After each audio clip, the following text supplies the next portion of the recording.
Assalamualaikum warahmatullahi wabarakatuh. Selamat pagi anak-anakku semuanya. Salam sehat dan salam bahagia untuk kita semua.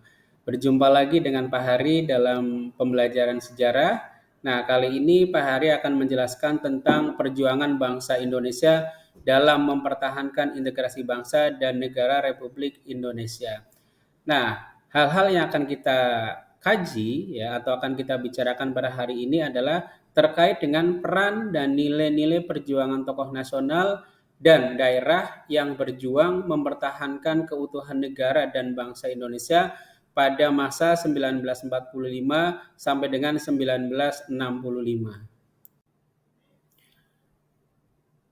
KD yang akan kita pelajari pada pertemuan kali ini adalah KD 3.2, yaitu menganalisis peran dan nilai-nilai perjuangan tokoh nasional dan daerah dalam mempertahankan keutuhan negara dan bangsa Indonesia pada masa 1945 sampai dengan 1965. Adapun terkait dengan KD keterampilannya yaitu 4.2, yaitu siswa diharapkan mampu menuliskan peran dan nilai-nilai perjuangan tokoh nasional dan daerah yang berjuang mempertahankan keutuhan negara dan bangsa Indonesia pada masa 1945 sampai dengan 1965. Indikator pencapaian kompetensi yang diharapkan dapat tercapai pada pembelajaran kali ini adalah peserta didik diharapkan dapat mengidentifikasi peran dan perjuangan tokoh nasional dan daerah dalam mempertahankan keutuhan negara dan bangsa Indonesia pada masa 1945 sampai dengan 1965.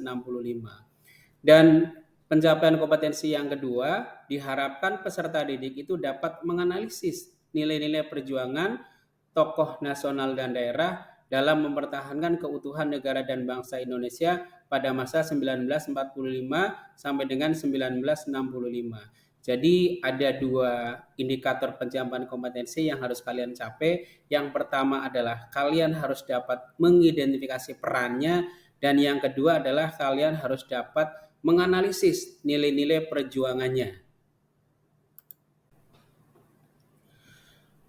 Untuk tujuan pembelajarannya pada pertemuan kali ini, melalui model pembelajaran Discovery Learning, peserta didik diharapkan dapat menganalisis peran dan nilai-nilai perjuangan tokoh nasional dan daerah dalam mempertahankan keutuhan negara dan bangsa Indonesia pada masa 1945 sampai dengan 1965.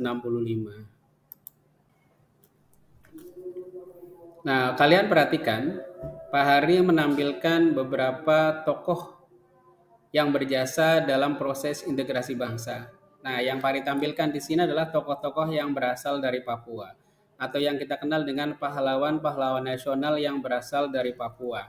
Nah, tentu kalian sudah tahu nama-namanya ya, karena di antara tokoh tersebut terdapat dalam mata uang rupiah ya, mata uang kertas rupiah Indonesia. Nah, yang pertama itu namanya Frankai Siepo. Yang kedua itu ada Martin Inday, dan yang ketiga itu ada Silas Papare. Nah, tiga tokoh ini adalah tiga tokoh yang berjasa dalam proses integrasi bangsa setelah masa kemerdekaan. Nah, dua tokoh ini tentunya kalian sudah sangat mengenal ya, karena dua tokoh ini adalah dua tokoh yang sangat berjasa juga dalam proses integrasi bangsa. Pengorbanan mereka sangat besar ya, baik itu pengorbanan terkait dengan pemikirannya maupun materi. Karena kedua tokoh ini pada masanya adalah dua tokoh yang masih berkuasa menjadi raja di Nusantara, sehingga mempunyai peranan yang sangat penting dalam proses integrasi bangsa. Juga banyak nilai-nilai perjuangan yang harus kita teladani dari mereka, sehingga sebagai generasi muda kita patut untuk meneladani nilai-nilai perjuangan yang diwariskan oleh baik itu tadi tokoh dari Papua maupun kedua tokoh ini yang sangat besar jasanya dalam proses integrasi bangsa. Nah, kalian perhatikan di depan ada dua tokoh, satu laki-laki, satu perempuan. Nah, yang laki-laki tentunya kalian sudah sangat mengenal ya, karya-karya beliau sangat melegenda sekali ya. Beliau adalah Ismail Marzuki. Ismail Marzuki ini merupakan seorang tokoh yang turut mewujudkan integrasi bangsa melalui seni dan sastra.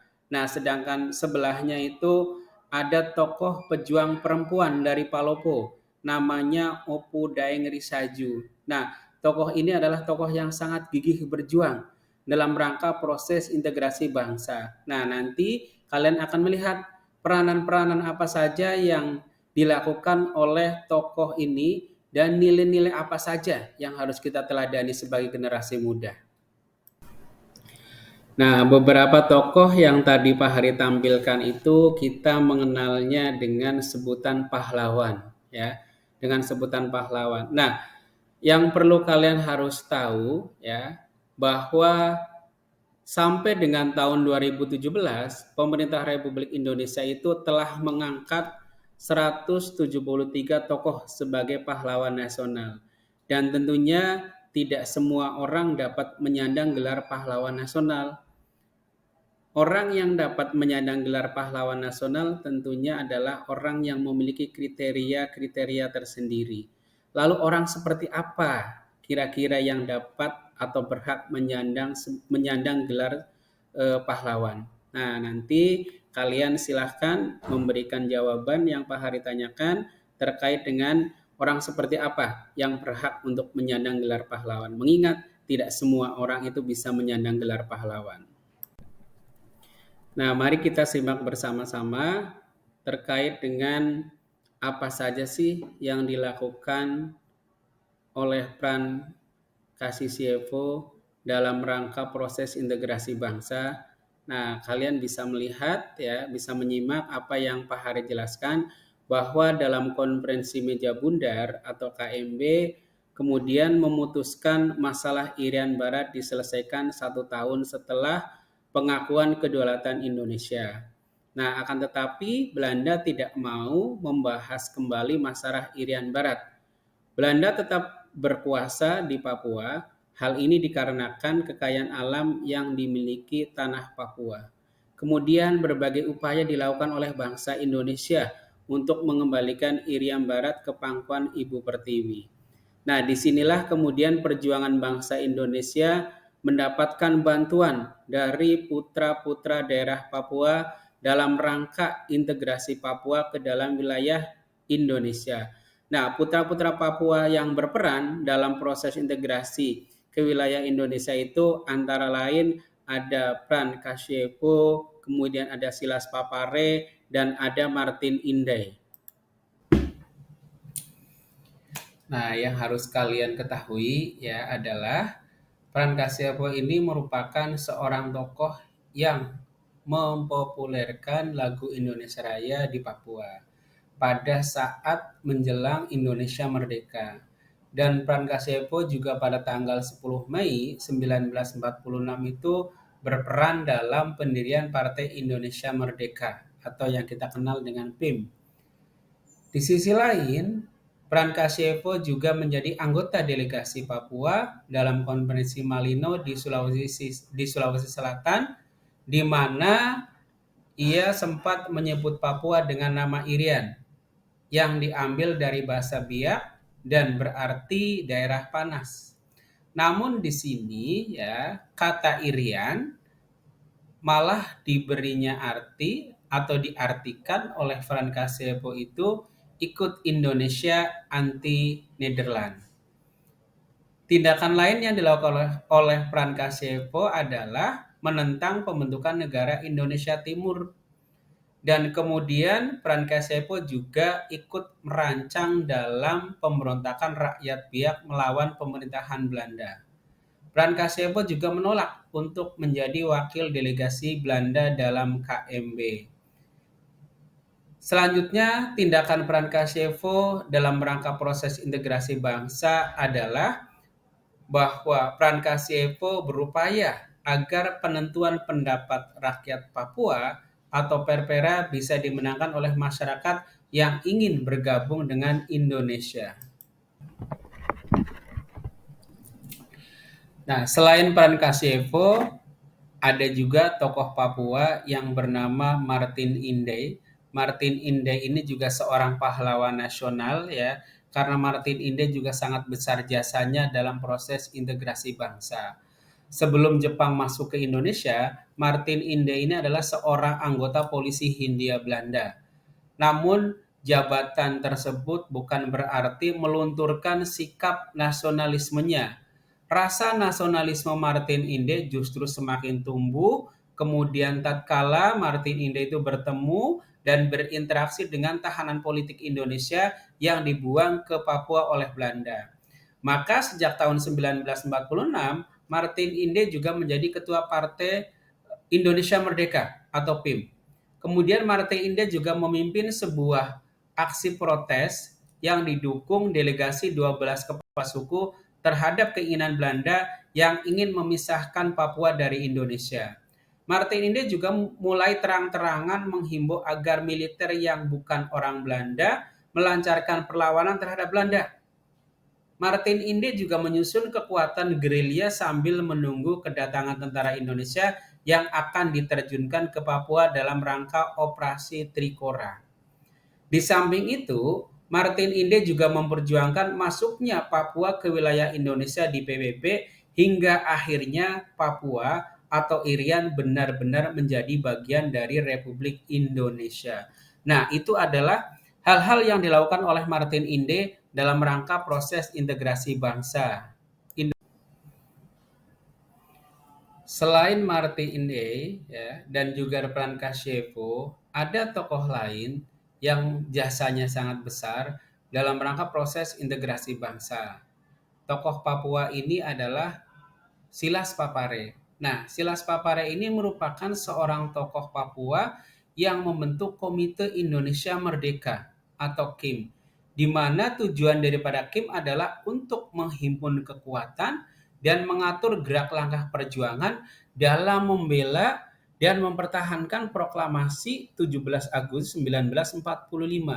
Nah, Silas Papare ini bersama Martin Inde juga dianggap mempengaruhi batalion Papua bentukan sekutu untuk memberontak terhadap Belanda. Akibatnya mereka berdua ditangkap ya oleh Belanda dan dipenjarakan di Hollandia Jayapura. Di sisi lain, Silas Papare juga mendirikan Partai Kemerdekaan Irian dan karena Belanda tidak senang, maka ia kembali ditangkap kemudian dipenjarakan di penjara Biak. Hal lain yang dilakukan oleh Silas Papare adalah membentuk Badan Perjuangan Irian di Yogyakarta serta mewakili Irian Barat duduk sebagai anggota delegasi Republik Indonesia dalam perundingan New York antara Indonesia dan Belanda dalam upaya penyelesaian masalah Irian Barat atau Papua. Setelah kalian tadi belajar mengetahui bahwa di Papua itu ada beberapa tokoh yang sangat berjasa dalam proses integrasi bangsa, di mana tokoh-tokoh itu sudah dianugerahi sebagai pahlawan nasional, maka di daerah lain juga ada beberapa raja-raja di Nusantara yang sangat berjasa dalam proses integrasi bangsa. Nah, yang pertama kita akan mengenalkan Sri Sultan Hamengkubuwono ke-9. Nah, ketika mendengar tentang kemerdekaan Indonesia, Sri Sultan Hamengkubuwono ke-9 itu langsung mengirim surat kepada Presiden Soekarno yang memberikan selamat atas kemerdekaan Indonesia dan mendukung sepenuhnya lahirnya Republik Indonesia. Telegram yang disampaikan oleh Sri Sultan Hamengkubuwono ke-9 merupakan suatu pertanda pernyataan dua negara antara negara Kesultanan Yogyakarta dan Republik Indonesia. Kemudian Sri Sultan Hamengkubuwono ke-9 mengeluarkan amanat pada tanggal 5 September 1945 yang intinya Kesultanan Yogyakarta melebur dalam suatu kesatuan Republik Indonesia. Nah, ini adalah bentuk dari sebuah nasionalisme yang sangat tinggi yang dimiliki oleh Sri Sultan Hamengkubuwono ke-9.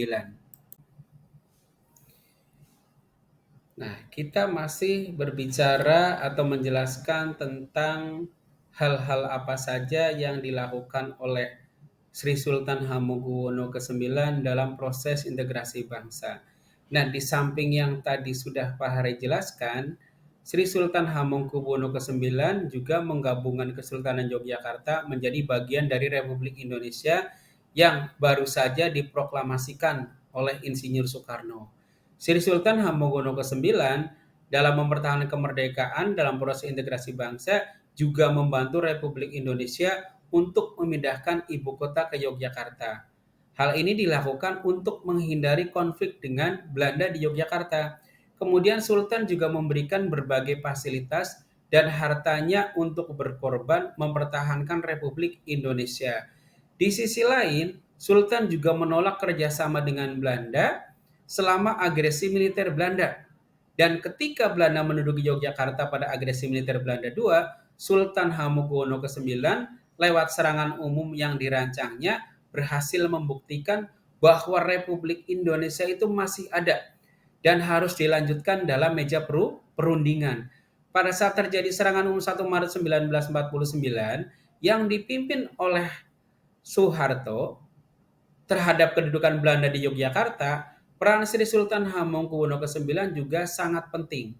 Karena Sri Sultan Hamengkubuwono ke-9 itu kemudian merelakan keratonnya sebagai tempat persembunyian tentara Republik Indonesia ketika mereka dikejar-kejar oleh Belanda. Dan Sultan juga mempersiapkan masa peralihan menuju KMB dan menjadi penerima mandat penandatanganan penyerahan kedaulatan KMB di Jakarta. Nah, itu adalah hal-hal yang dilakukan oleh Sri Sultan Hamengkubuwono ke-9 dalam proses integrasi bangsa. Selain Sri Sultan Hamengkubuwono ke-9, kita juga mengenal Sultan Syarif Qasim II. Nah, Sultan Syarif Qasim II ini merupakan sultan dari kerajaan Siak, di mana Sultan Syarif Qasim II ini dinobatkan menjadi Raja Siak Indrapura pada tahun 1915 ketika berusia 21 tahun. Dan Kesultanan Siak merupakan salah satu kesultanan yang terletak di Sumatera. Dan Sultan Syarif Qasim II memiliki sikap bahwa kerajaan Siak berkedudukan sejajar dengan Belanda. Berbagai kebijakan Sultan Syarif Qasim II yang dilakukan kerap bertentangan dengan keinginan Belanda. Sehingga apa yang dilakukan oleh Sultan Syarif Qasim II itu sering berbenturan ya atau bertolak belakang dengan apa yang dilakukan oleh pemerintah Belanda. Dalam proses integrasi bangsa dan dalam mempertahankan kemerdekaan Indonesia, Sultan Syarif Qasim II memberikan dukungan dan kesetiaan terhadap pemerintah Indonesia. Beliau menyerahkan harta senilai 13 juta gulden untuk membantu perjuangan Republik Indonesia. Beliau juga membentuk Komite Nasional Indonesia di Siak, kemudian membentuk Tentara Keamanan Rakyat atau TKR dan Barisan Pemuda Republik di Siak. Kemudian Sultan Syarif Qasim II juga mengadakan rapat umum di istana serta mengibarkan bendera merah putih. Kemudian Sultan Syarif Qasim II juga mengajak raja-raja di Sumatera Timur lainnya agar turut memihak Republik. Kemudian perjuangan selanjutnya adalah mensuplai bahan makanan untuk para laskar. Kemudian menyerahkan kembali 30% harta kekayaannya berupa emas kepada Presiden Soekarno di Yogyakarta bagi kepentingan perjuangan dan menolak untuk bekerja sama dengan Belanda dengan hadiah akan mendapatkan jabatan. Jadi sekalipun Sultan Syarif Qasim II diberikan iming-iming akan diberikan jabatan, tetap dia menolak bekerja sama dengan Belanda dan memilih setia kepada Republik Indonesia dan Presiden Soekarno. Dan Sultan Syarif Qasim II juga tetap memilih untuk bergabung dengan Republik Indonesia dan kemudian atas jasa-jasanya tersebut, maka Sultan Syarif Qasim II kemudian dianugerahi sebagai pahlawan nasional oleh pemerintah Indonesia dan namanya kemudian diabadikan ya, nama Sultan Syarif Qasim II diabadikan menjadi nama bandara di Pekanbaru.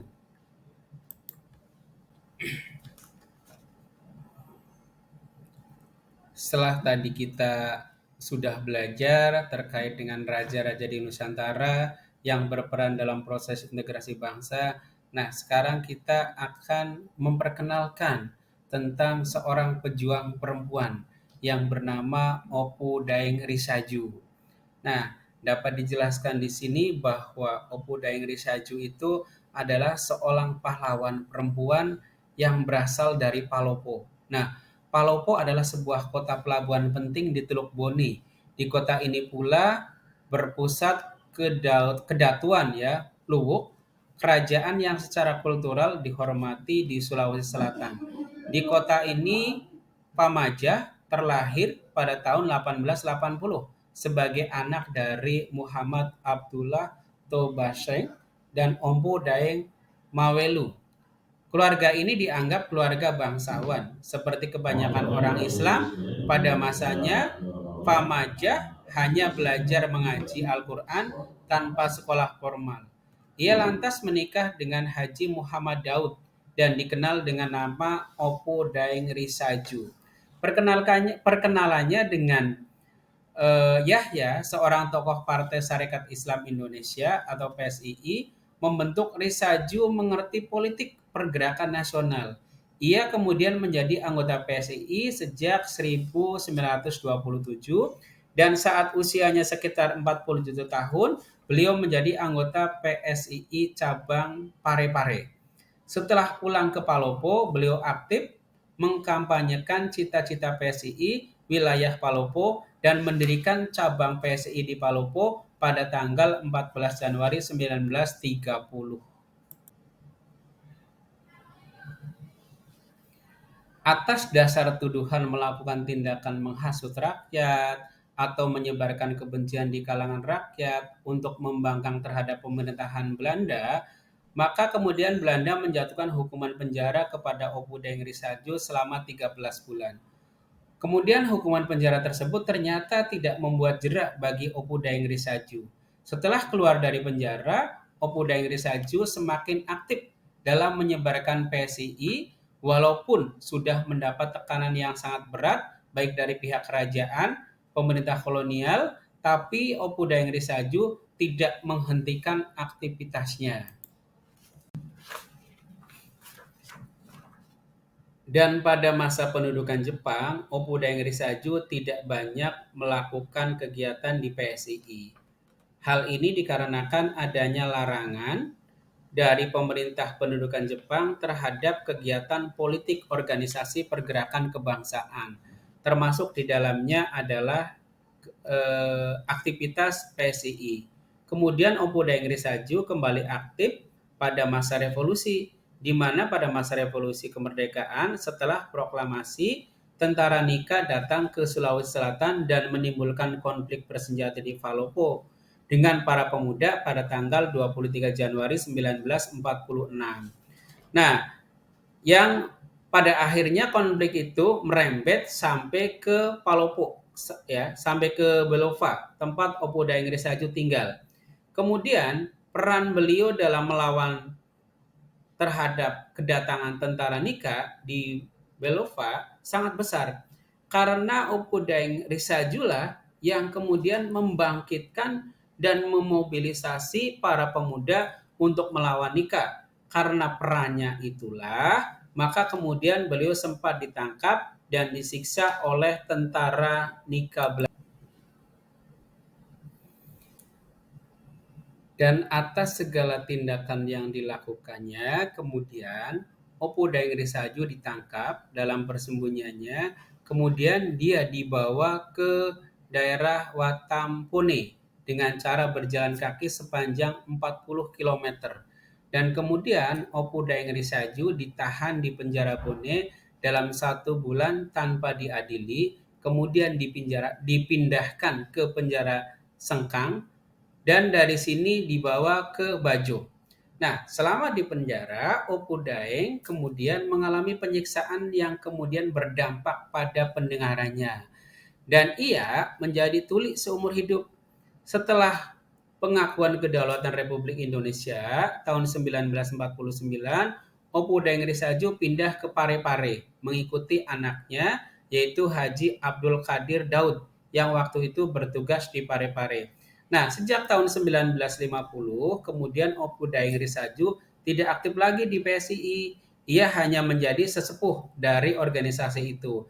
Dan pada tanggal 10 Februari 1964, Opu Daeng Risaju meninggal dunia. Beliau dimakamkan di pekuburan raja-raja di Loke di Palopo. Nah, itu adalah sosok perjuangan dari pahlawan perempuan yang bernama Opu Daeng Risaju yang rela dipenjara, rela disiksa demi memperjuangkan proses integrasi bangsa Indonesia. Selain tokoh-tokoh yang tadi Pak Hari jelaskan, ada satu tokoh ya yang berjuang dalam mewujudkan integrasi melalui seni dan sastra. Nah, tokoh ini adalah Ismail Marzuki. Nah, Ismail Marzuki ini merupakan seorang tokoh yang mewujudkan integrasi melalui seni dan sastra, di mana dia seorang Ismail Marzuki menggambarkan program-program politik penjajahan dan penindasan melalui lagu-lagunya. Nah, Ismail Marzuki juga turut aktif berjuang bagi kemerdekaan bangsa dan negerinya. Ismail Marzuki itu sendiri seorang tokoh yang dilahirkan di Jakarta. Ismail Marzuki memang berasal dari keluarga seniman. Di usia 17 tahun, ia berhasil mengarang lagu pertamanya berjudul Oh Sarina.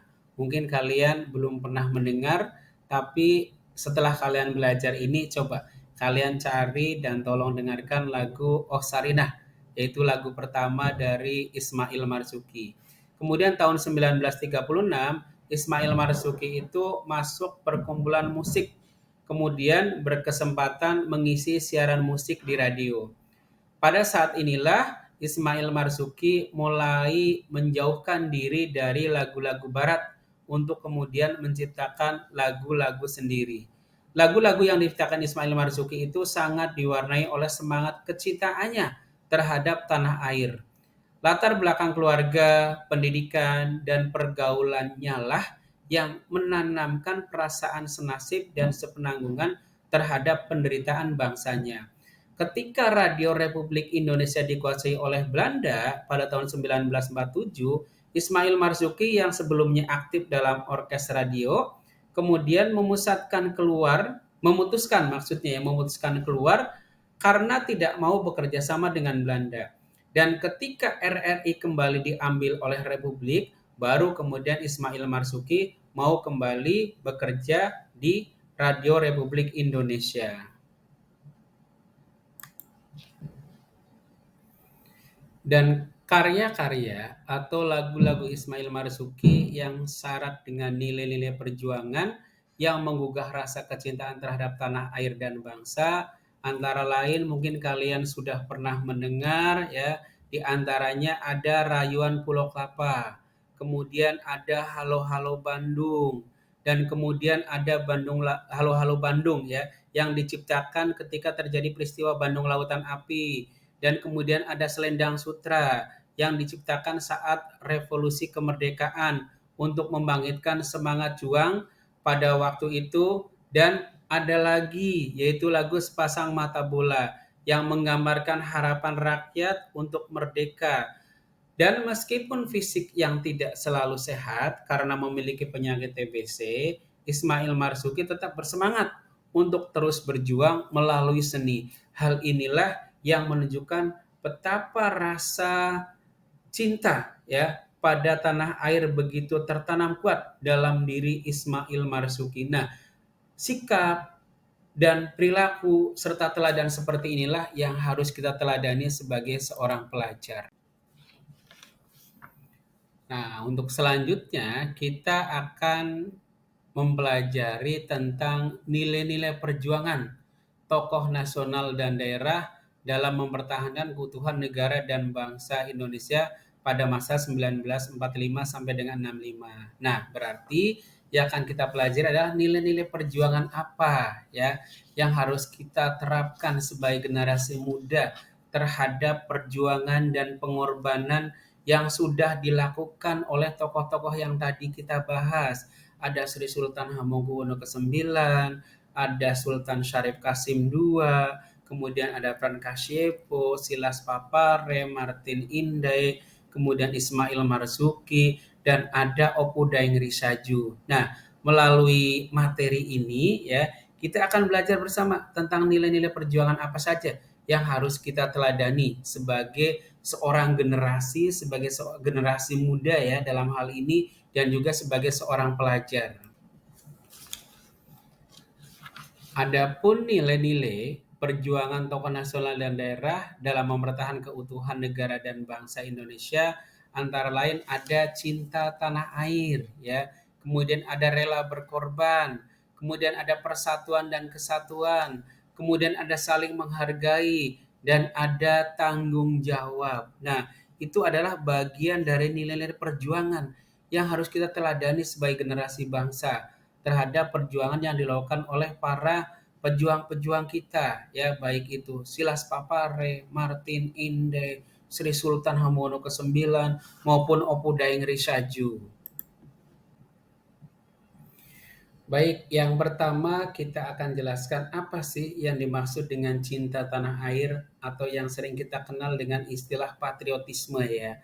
Jadi cinta tanah air adalah faktor pendorong yang sangat kuat bagi para pejuang pada masa itu ya, dalam medan perang, di mana cinta tanah air menimbulkan semangat patriotisme di kalangan pejuang untuk melawan penjajah.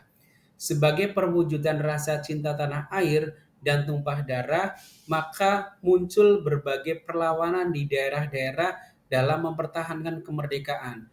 Misalnya pertempuran rakyat di Surabaya yang kemudian diperingati sebagai Hari Pahlawan, pertempuran Ambarawa, Puputan Margarana, dan peristiwa lainnya yang menunjukkan perlawanan rakyat Indonesia dalam berjuang mempertahankan kemerdekaan. Nah, cinta tanah air dan bangsa adalah kebanggaan ya, menjadi salah satu bagian dari tanah air dan bangsanya yang berjuang ya, ingin merebut ya atau membuat sesuatu yang mengharumkan tanah air dan bangsanya.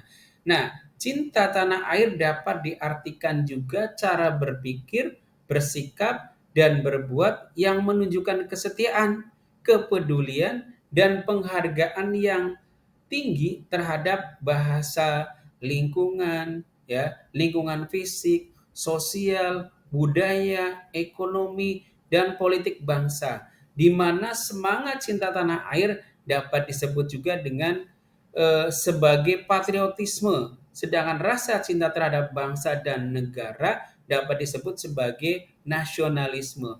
Jadi, rasa patriotisme dan rasa nasionalisme harus kita miliki ya sebagai generasi penerus bangsa, sebagai generasi muda yang akan mewarisi terhadap apa yang sudah diperjuangkan oleh para pendahulu kita. Lalu apa yang disebut dengan rela berkorban? Nah, didorong oleh semangat dan nilai cinta tanah air, maka para pahlawan akan rela berkorban, mempertaruhkan jiwa dan raganya, mengorbankan waktu, harta benda, demi perjuangan kemerdekaan, di mana telah banyak pejuang yang gugur di medan juang atau cacat dan menderita serta korban harta benda saat berjuang melawan penjajahan tegaknya kemerdekaan Indonesia. Nah, contoh nilai rela berkorban dan tanpa pamrih terlihat dari apa yang dilakukan oleh Jenderal Sudirman ya, yang berjuang dalam keadaan sakit dengan satu paru-paru yang berfungsi tetap memimpin gerilya. Jenderal Sudirman bersama pasukannya telah menempuh sekitar 1.000 km dalam waktu sekitar 6 bulan ya, menderita lapar dan dahaga. Namun tetap semangat perjuangannya tidak pernah padam untuk dapat ya atau bisa menjadikan Indonesia menjadi lebih baik ya. Diperlukan sikap rela berkorban dengan mengorbankan kepentingan pribadi untuk kepentingan bangsa dan negaranya. Dan nilai rela berkorban sangat diperlukan baik pada masa perjuangan maupun pada masa sekarang. Dan didorong oleh keinginan semangat dan nilai cinta tanah air, para pahlawan rela berkorban, mempertaruhkan jiwa dan raganya, mengorbankan waktu dan harta bendanya demi perjuangan kemerdekaan. Nah, telah banyak yang gugur ya di medan juang, dan juga telah banyak yang cacat, menderita, serta berkorban harta benda ya dalam berjuang melawan penjajahan. Namun ya mereka tetap berjuang lebih bermakna ya.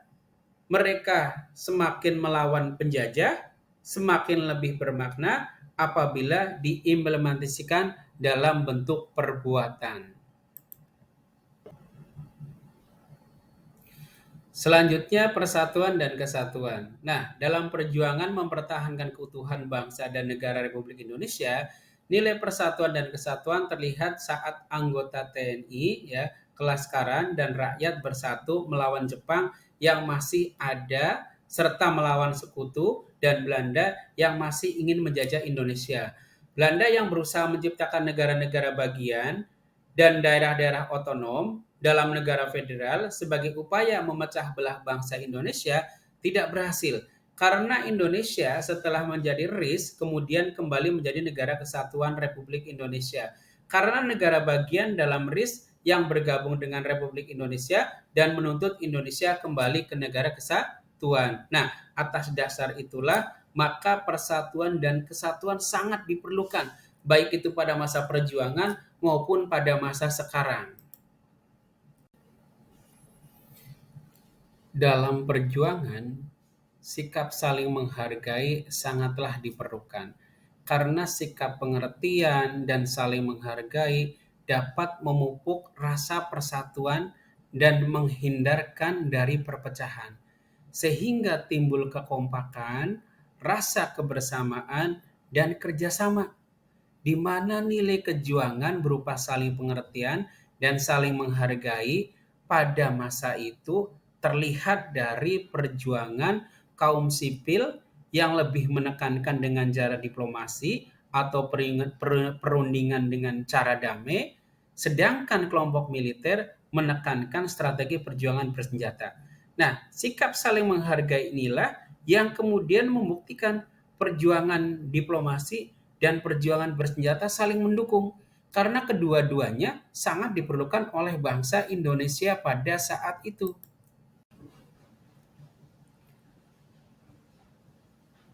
Dan untuk tanggung jawab juga seperti nilai-nilai yang lain juga sangat diperlukan. Kemerdekaan menuntut seluruh anak bangsa Indonesia untuk bekerja secara sungguh-sungguh, memiliki tanggung jawab dalam kehidupan berbangsa dan bernegara. Tanpa tanggung jawab, kemerdekaan yang telah dicapai tidak ada artinya, ya. Di mana nilai tanggung jawab yang dimiliki oleh para tokoh nasional dan daerah membuat mereka harus melakukan suatu dalam upaya mempertahankan keutuhan negara dan bangsa Indonesia. Dan bila kita renungkan sejarah pertumbuhan bangsa Indonesia, ternyata proklamasi 17 Agustus 1945 bukan hanya sekedar pernyataan bahwa bangsa Indonesia telah merdeka, akan tetapi juga bermakna dan berisi suatu cita-cita yang harus kita wujudkan bersama untuk menjadikan kenyataan. Sebagai cita-cita proklamasi 17 Agustus 1945, di mana mengamanatkan kepada kita suatu tugas sejarah yang berat, yakni memiliki tanggung jawab untuk bisa mengisi kemerdekaan dengan usaha-usaha pembangunan untuk mewujudkan masyarakat Pancasila, masyarakat adil dan makmur, baik dalam bidang fisik, kebendaan, maupun dalam bidang mental dan kerohanian. Itulah nilai tanggung jawab yang harus kita miliki, ya, dan harus kita teladani dari para tokoh yang berjuang pada masa itu dalam rangka proses integrasi bangsa. Nah, setelah tadi kita belajar tentang peran, ya, nilai, tentang apa yang sudah dilakukan oleh para pejuang yang tadi kita sudah bahas bersama, maka tibalah waktunya kita untuk mengimplementasikan nilai-nilai perjuangan, ya, para tokoh nasional maupun tokoh daerah yang telah berjuang dalam proses integrasi. Sebagai generasi penerus, ya, artinya sebagai generasi penerus bangsa, ya, kita, kalian harus belajar dengan sungguh ya sebagai implementasi dari nilai-nilai perjuangan para tokoh nasional dan daerah ya.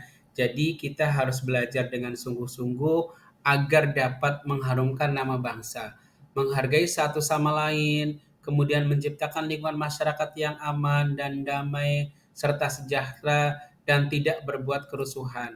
Serta kita juga harus melestarikan budaya ya, melestarikan budaya, tidak mengikuti budaya barat ya, kemudian eh, tidak mengikuti budaya-budaya yang negatif ya. Budaya-budaya barat yang negatif kita harus bisa memfilternya, kemudian kita ambillah yang positifnya.